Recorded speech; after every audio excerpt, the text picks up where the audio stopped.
दिव्य धनुष। दिव्य धनुष ये हमारी आज की चर्चा का विषय। किसके पास कौन सा धनुष था ये महत्वपूर्ण नहीं है। महत्वपूर्ण यह है कि उस धनुष का नाम क्या था और उसकी दिव्यता क्या थी।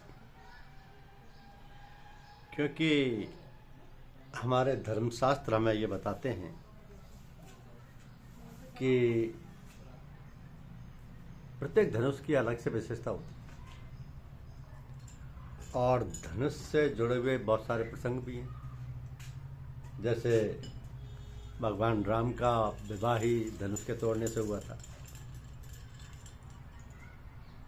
और अर्जुन के धनुष के बारे में कहा जाता है कि वही अर्जुन वही बाण, समय बड़ा बलवान। यानी एक समय ऐसा भी आया कि अर्जुन जो कि अपने धनुर्विद्या के लिए ही जाना जाता था, उसके धनुष ने काम करना ही बंद कर दिया था। तो ये अलग अलग इनकी विशेषताएं हैं, ये इनकी दिव्यताएं हैं। तो इन दिव्य तथ्यों को जानना आवश्यक है। जैसे भगवान शिव का धनुष है पिनाक। पिनाक,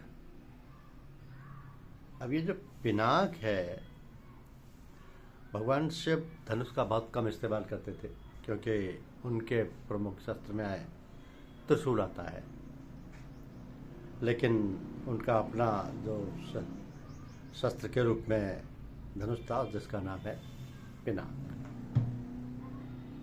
भगवान राम का जो धनुष था उसका नाम है कोदंड। कोदंड उन्होंने तोड़ा तो था परशुराम जी का धनुष, लेकिन जो उनका स्वयं का धनुष था उसका नाम था कोदंड। अर्जुन के धनुष का नाम था गांडीव। गांडीव, इसकी बहुत सारी विशेषताएं थी। द्रोणाचार्य ने अर्जुन को धनुर्विद्या सिखाई थी और जितनी विविधताएं अर्जुन जानते थे धनुर्विद्या के बारे में, शायद ही कोई जानता हो। हालांकि उनके प्रतिद्वंदी उस वक्त जो कर्ण थे वो भी धनुर्विद्या में